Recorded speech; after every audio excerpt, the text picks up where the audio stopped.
Hello दोस्तों, stock insight में आपका स्वागत है एक और इन्फॉर्मेटिव वीडियो में। दोस्तों, आज हम लोग दो स्टॉक का डिस्कस करेंगे जिसमें है astral pipe and Prince pipe. और जैसा कि हम लोग जानते हैं कि ये जो दोनों स्टॉक है अपने लाइफ टाइम हाई से काफ़ी करेक्ट हो चुके हैं, जैसा कि यहाँ पे हम लोग देख रहे हैं एस्ट्रल का, एंड जैसे यहाँ पे हम लोग देखते हैं प्रिंस पाइप का। तो दोस्तों, दोनों जो स्टॉक है वो अपने लाइफ टाइम हाई से काफ़ी करेक्ट हो चुके हैं। तो दोस्तों, यहाँ पे लोग सोच रहे हैं कि क्या इस स्टॉक का फंडामेंटल सही नहीं है कि इस नाम से स्टॉक का जो प्राइस है वो करेक्ट हो रहा है, तो क्या हम लोग इस स्टॉक से बाहर निकल जाएं। तो दोस्तों, आज इस वीडियो में पूरा हम लोग इसका फंडामेंटल चेक करेंगे, दोनों स्टॉक्स का, प्रिंस पाइप का और एस्ट्रापोली का। तो दोस्तों, वीडियो में अंत तक बने रहिएगा, क्योंकि इस वीडियो में आपको जो एस्ट्रल पॉली है एंड प्रिंस पाइप है, दोनों का पूरा फंडामेंटल रिव्यू मिल जाएगा, फंडामेंटल्स कैसे हैं। साथ ही साथ दोस्तों, कंपनी में अभी शेयर होल्डिंग पैटर्न भी अपडेट हुआ है दोनों का, तो क्वार्टर टू का जो शेयर होल्डिंग पैटर्न है वो भी देखेंगे कि एफआईआई डीआईसी इसमें क्या कर रहे हैं। साथ ही साथ दोस्तों, इसका दोनों का एक बार कंपैरिजन भी करेंगे, दोनों कंपनी में कौन सी कंपनी का जो रिज़ल्ट है वो बढ़िया निकल के आ रहा है। तो दोस्तों, वीडियो में अंत तक बने रहिएगा और चलिए वीडियो को स्टार्ट करते हैं दोस्तों।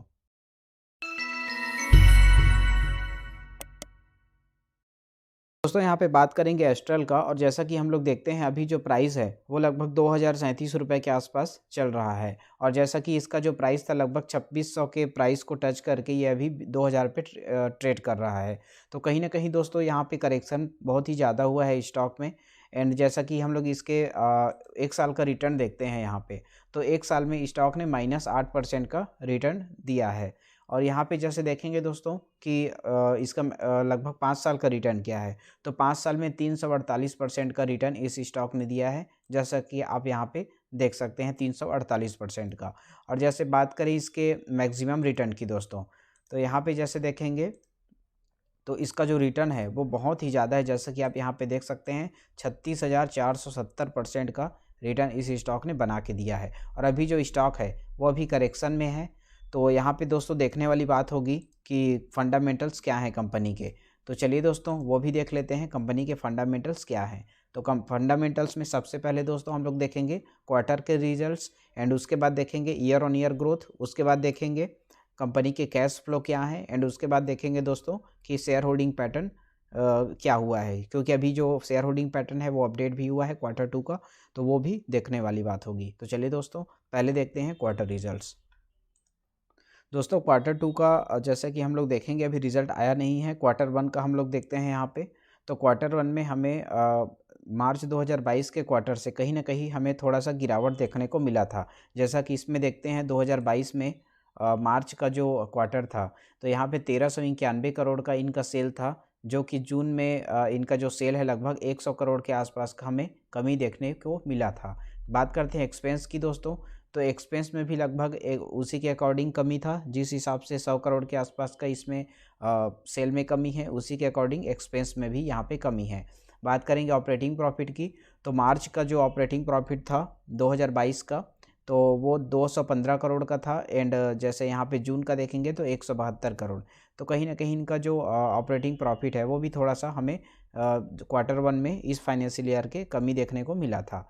अब यहाँ पे ऑपरेटिंग मार्जिन की बात करें दोस्तों, तो ऑपरेटिंग मार्जिन लगभग हमें थोड़ा सा कमी देखने को मिला, क्योंकि जैसे मार्च की बात करें तो 15% था, उसके बाद से 14% हुआ।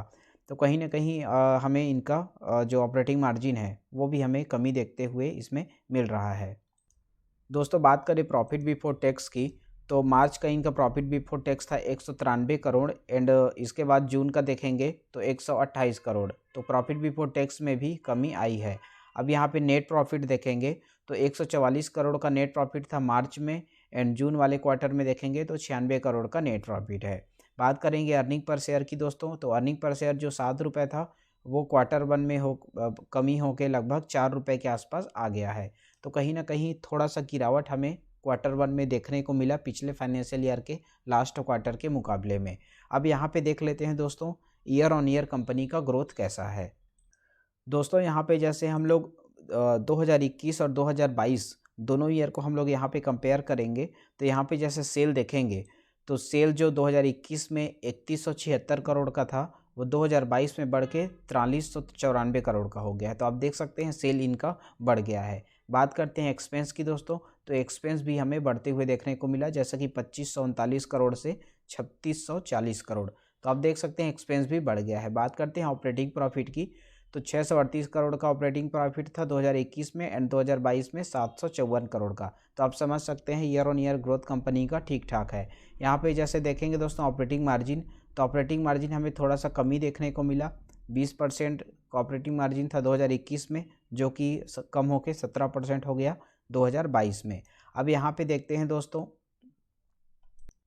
प्रॉफिट बिफोर टैक्स देखते हैं दोस्तों, तो यहाँ पे जैसे देखेंगे तो 648 करोड़ का हमें प्रॉफिट बिफोर टैक्स देखने को मिला Q1 में, एंड उससे पहले मार्च में देखेंगे तो 533 करोड़ का प्रॉफिट बिफोर टैक्स था। और यहाँ पे देखेंगे नेट प्रॉफिट को, तो नेट प्रॉफिट भी हमें बढ़ते हुए देखने को मिला 408 करोड़ से 490 करोड़। तो कहीं ना कहीं दोस्तों ईयर ऑन ईयर जो कंपनी का ग्रोथ है वो हमें अच्छा देखते हुए मिल रहा है। जैसा कि यहाँ पे आप देख रहे हैं अर्निंग पर शेयर 2021 का 20 रुपये था एंड 2022 का 24 रुपये। बात करते हैं डिविडेंड की, तो डिविडेंड भी हमें बढ़ते हुए देखने को मिला 2021 में 10%, देन 2022 में 12%। तो दोस्तों यहाँ पे जो ईयर ऑन ईयर ग्रोथ है कंपनी का वो ठीक ठाक हो रहा है। अब यहाँ पे दोस्तों देखने वाली बात होगी कि बैलेंस शीट कंपनी के क्या हैं, तो चलिए वो भी देख लेते हैं।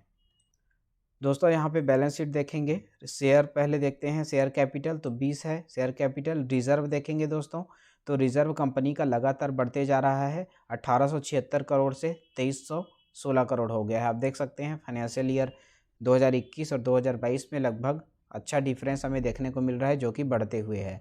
अब बात करते हैं कर्ज की दोस्तों, तो कर्ज में कमी देखने को मिला है, 191 करोड़ का कर्ज था 2020 में, एंड उसके बाद से 80 करोड़, एंड उसके बाद से 98 करोड़। तो कहीं ना कहीं कर्ज में कमी है, जो कि ठीक ठाक है। और यहाँ भी देखेंगे दोस्तों कि कंपनी के नेट प्रॉफिट और कर्ज का जो डिफरेंस है वो क्या आ रहा है, ताकि हम लोग कंपनी के कर्ज को हम लोग चेक कर सकें। अब यहाँ पे देखेंगे कि कंपनी में कैश फ्लो क्या है। दोस्तों यहाँ पे कैश फ्लो कंपनी का बहुत ही अच्छा है, जैसा कि यहाँ पे देखते हैं इनको ऑपरेटिंग एक्टिविटी से प्रॉफिट ही हो रहा है, जो कि अच्छी बात है। एंड यहाँ पे जैसे इन्वेस्टिंग एक्टिविटी देखेंगे तो इन्वेस्टिंग एक्टिविटी से भी इनको अब प्रॉफिट आ गया है मार्च में 2022 में। एंड जैसे यहाँ पे नेट कैश फ्लो देखेंगे तो 571 करोड़ का नेट कैश फ्लो यहाँ पे आ गया है, जो कि दोस्तों फाइनेंशियल ईयर 2022 का यहाँ पे रिजल्ट है, कैश फ्लो है। अब यहाँ पे एक बार हम लोग शेयर होल्डिंग पैटर्न देख लेते हैं। दोस्तों शेयर होल्डिंग पैटर्न में देखेंगे तो यहाँ पे जैसे प्रमोटर की जो हिस्सेदारी है वो 55% की प्रमोटर की हिस्सेदारी है, FIS की होल्डिंग 16% की है। FIS ने अपना होल्डिंग थोड़ा सा इसमें बढ़ाया भी है दोस्तों, जो कि अच्छी बात है। एंड जैसे बात करेंगे DIS की होल्डिंग की, तो DIS ने भी लगभग 1% के आसपास का अपना होल्डिंग इसमें बढ़ाया है, जो कि अच्छी बात है। तो टोटल इसमें देखेंगे दोस्तों तो शेयर होल्डिंग पैटर्न हमें ठीक ठाक नज़र आ रहा है। अब यहाँ पर एक बार कंप्लीट रेशियो हम लोग चेक कर लेते हैं। दोस्तों यहाँ पे देखेंगे रिटर्न ऑन इक्विटी 22% है कंपनी का, and return on capital employed है 29%, तो दोनों ठीक ठाक है। एंड यहाँ पे जैसे देखेंगे कंपनी का इंट्रेंसिक वैल्यू 545 रुपये का है, स्टॉक ट्रेड कर रहा है 2000 रुपये में, तो कहीं ना कहीं स्टॉक हमें महंगा दिख रहा है। अब यहाँ पे देखेंगे कंपनी में प्रॉफिट ग्रोथ क्या है, तो लगभग 8% का प्रॉफिट ग्रोथ हमें देखने को मिला था फाइनेंशियल ईयर 2022 में। दोस्तों अब यहाँ पे डेट देख लेते हैं। कंपनी में कर्ज है 98 करोड़ का और कंपनी ने नेट प्रॉफिट किया है 511 करोड़ का, तो कहीं ना कहीं कंपनी को हम लोग डेट फ्री कंसीडर कर सकते हैं। और जैसा कि दोस्तों रिटर्न ऑन इक्विटी और रिटर्न ऑन कैपिटल एम्प्लॉयड दोनों इसमें अच्छे हैं, 20% से ऊपर है। रिटर्न ऑन कैपिटल एम्प्लॉयड तो लगभग 25% से ऊपर है दोस्तों। तो आप समझ सकते हैं कंपनी के जो रिटर्न है वो काफ़ी अच्छा है। अब यहाँ पे देखने वाली बात ये होगी दोस्तों कि एस्ट्रल और प्रिंस पाइप को हम लोग कंपेयर करने वाले हैं। तो पहले प्रिंस पाइप का फंडामेंटल देख लेते हैं, उसके बाद हम लोग दोनों कंपनी को कंपेयर करेंगे। तो जैसा कि यहाँ पे हम लोग देखेंगे अभी तक, यहाँ देखें दोस्तों इसका एस्ट्रल का, तो एस्ट्रल का जो भी फंडामेंटल है हमें क्वार्टर ऑन क्वार्टर थोड़ा सा कमी देखने को मिला है Q1 में। एंड जैसे यहाँ पे ईयर ऑन ईयर देखेंगे तो ईयर ऑन ईयर कंपनी का ग्रोथ अच्छा है। अब यहाँ पे एक बार देख लेते हैं दोस्तों प्रिंस पाइप का कैसा है। दोस्तों प्रिंस पाइप का क्वार्टर का देखेंगे सबसे पहले, तो क्वार्टर में जो इनका सेल है 2022 की बात करें तो 2022 में 901 करोड़ का सेल था, जो कमी होके 604 करोड़ हो गया। तो जैसा कि यहाँ पे हम लोग समझते हैं एस्ट्रल का भी जो सेल है उसमें कमी आया था और प्रिंस पाइप के भी सेल में कमी आया है। तो जैसा कि यहाँ पे हम लोग समझ सकते हैं दोस्तों कि दोनों कंपनीज़ के सेल में कमी आया है, तो कहीं न कहीं ये जो सेगमेंट है पाइपिंग सेक्टर का, तो सेक्टर में ही इसमें कमी आया है। यहाँ पे अगर किसी पर्टिकुलर कंपनी में होता दोस्तों तो दूसरी कंपनी का जो सेल होता वो ज़्यादा होता एंड एक कंपनी का सेल होता वो कम होता। यहाँ पे दोनों कंपनीज़ के सेल में कमी आई है, तो कहीं न कहीं सेक्टर ही इफ़ेक्ट हुआ है। अब यहाँ पे देखते हैं ऑपरेटिंग मार्जिन को। ऑपरेटिंग मार्जिन में भी यहाँ पे कमी आया है। 16% का ऑपरेटिंग मार्जिन था मार्च में, जो कि जून में कम होके 7% हो गया है। अब यहाँ पे देखेंगे नेट प्रॉफिट को देख लेते हैं दोस्तों। तो यहाँ पे नेट प्रॉफिट देखेंगे तो 88 करोड़ का नेट प्रॉफिट है यहाँ पे देखने को हमें मिला है मार्च में। एंड यहाँ पे जैसे देखेंगे उसके बाद हमें नेट प्रॉफिट देखने को मिला है जून में 16 करोड़ का। तो कहीं ना कहीं नेट प्रॉफिट में दोस्तों काफ़ी कमी आई है। एंड अर्निंग पर शेयर देखेंगे तो अर्निंग पर शेयर जो 7 रुपये का था मार्च में वो कम ही होके जून में 1 रुपये के आसपास का हो गया है, जो कि काफ़ी कमी आई है इसमें। तो यहाँ पे देख लेते हैं ईयर ऑन ईयर कंपनी का ग्रोथ कैसा है। क्वार्टर ऑन क्वार्टर यहाँ पे देखते हैं तो हमें क्वार्टर में काफ़ी कमी देखने को इसमें मिला है। दोस्तों यहाँ पे देखेंगे ईयर ऑन ईयर ग्रोथ को, तो पहले हम लोग देखते हैं 2021 का सेल क्या था। 2021 का सेल था 2072 करोड़ एंड 2022 का सेल है 2657 करोड़। तो सेल में इनका कोई भी इफेक्ट नहीं है, सेल ईयर ऑन ईयर ठीक ठाक है। अब यहाँ पे देखेंगे एक्सपेंस को, तो एक्सपेंस 1708 करोड़ का एक्सपेंस था 2021 में, 2022 में 2241 करोड़ का। तो एक्सपेंस भी इनका बढ़ा है। ऑपरेटिंग प्रॉफिट की बात करें तो 364 करोड़ से 416 हो गया है, ऑपरेटिंग प्रॉफिट भी बढ़ते हुए है। ऑपरेटिंग मार्जिन की बात करें तो लगभग 2% की कमी यहाँ पे देखने को मिल रहा है 2021 से 2022 के बीच में। अब यहाँ पे देखेंगे दोस्तों नेट प्रॉफिट क्या बन के आ रहा है। यहाँ पे जैसे देखते हैं तो नेट प्रॉफिट 2021 का देखेंगे तो 222 करोड़ था, जो कि बढ़ के 249 करोड़ हो गया है 2022 में। तो कहीं ना कहीं नेट प्रॉफिट भी हमें बढ़ते हुए देखने को इसमें मिल रहा है। तो दोस्तों यहाँ पे अच्छी बात यह है कि जो प्रिंस पाइप का जो ईयर ऑन ईयर जो ग्रोथ है वो हमें अच्छा देखने को इसमें मिल रहा है, क्योंकि क्वार्टर ऑन क्वार्टर हमें कमी देखने को मिला था लगभग 2 क्वार्टर में। एंड उसके बाद जैसे हम लोग ईयर ऑन ईयर चेक कर रहे हैं तो ईयर ऑन ईयर हमें इसमें ग्रोथ ही इसमें नज़र आ रहा है। अब यहाँ पे एक बार देखेंगे दोस्तों कि कंपनी के बैलेंस शीट क्या हैं।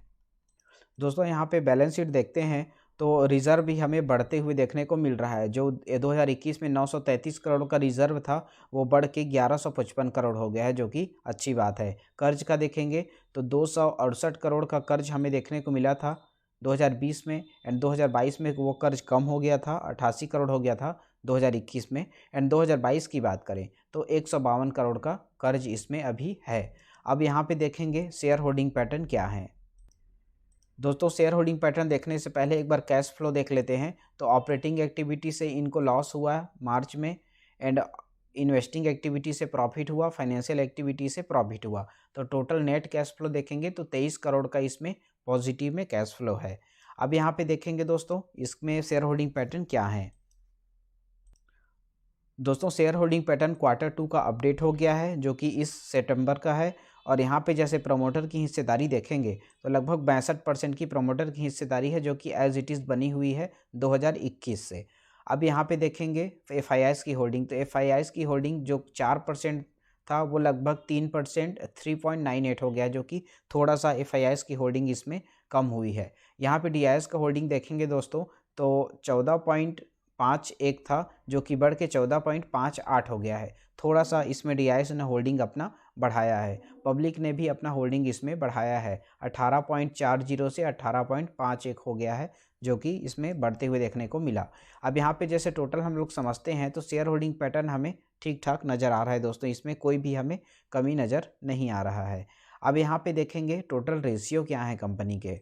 दोस्तों यहाँ पे जैसे रिटर्न ऑन इक्विटी देखेंगे तो रिटर्न ऑन इक्विटी 21% का है, रिटर्न कैपिटल एम्प्लॉयड 27% का है। तो कहीं ना कहीं इसका जो रिटर्न है लगभग हमें एस्ट्रल के अकॉर्डिंग ही देखने को मिल रहा है। यहाँ पे जैसे FIIs की होल्डिंग देखेंगे दोस्तों तो FIIs की होल्डिंग 3% है, जैसा कि मैंने बताया 3.98 मतलब कि लगभग 4% के अकॉर्डिंग। यहाँ पे जैसे कंपनी का डेट देखेंगे 152 करोड़ का डेट है और नेट प्रॉफिट है 248 करोड़। तो कहीं ना कहीं इस कंपनी को भी हम लोग डेट फ्री कंसीडर कर सकते हैं। यहाँ पे प्रॉफिट ग्रोथ देखेंगे तो 8% का प्रॉफिट ग्रोथ इसमें भी है और यहाँ पे जैसे हम लोग एस्ट्रल में देखे थे दोस्तों, तो एस्ट्रल का भी मैं आपको एक बार दिखा देता हूँ। तो दोस्तों ये है एस्ट्रल का, और एस्ट्रल में भी हमें लगभग 8% का प्रॉफिट यहाँ पे देखने को मिल रहा है। बात करें फेस वैल्यू की, तो एस्ट्रल का फेस वैल्यू 1 है। एंड बात करें प्रिंस पाइप की, तो प्रिंस पाइप का जो फेस वैल्यू है वो हमें 10 देखने को इसमें मिल रहा है। अब यहाँ पे रिटर्न इक्विटी की बात करें तो 21% का रिटर्न इक्विटी प्रिंस पाइप में है, एंड एस्ट्रल में 22% की रिटर्न इक्विटी है। बात करें रिटर्न कैपिटल एम्प्लॉयड की, तो 27% का रिटर्न कैपिटल एम्प्लॉयड है प्रिंस पाइप में, एंड एस्ट्रल में 29% का है, जो कि इसका अच्छा है। अब यहाँ पे टोटल जैसे देखते हैं दोस्तों, समझने वाली बात ये है कि लोग ये सोच रहे हैं कि कंपनी के फंडामेंटल्स ख़राब हो रहे हैं तो स्टॉक को हम लोग सेल करके निकल जाएं। तो दोस्तों ऐसा नहीं करना चाहिए, क्योंकि यहाँ पे जैसे हम लोग देखते हैं तो आप एस्ट्रल का रिटर्न देख सकते हैं लॉन्ग टर्म का, यहाँ पे 36,470% का रिटर्न इस स्टॉक ने बना के दिया है। बात करते हैं 5 साल की, तो 5 साल में 348% का रिटर्न इस स्टॉक ने बना के दिया है। इसी के साथ ही जैसे हम लोग प्रिंस पाइप का देखते हैं, तो दोस्तों 2019 में ये स्टॉक कंपनी जो है वो लिस्ट हुई थी, और यहाँ पे जैसे देखेंगे तो लगभग इनका जो रिटर्न है 248% का रिटर्न ही हमें लगभग 2-3 साल में यहाँ पे देखने को मिल रहा है, जो कि काफ़ी अच्छा है।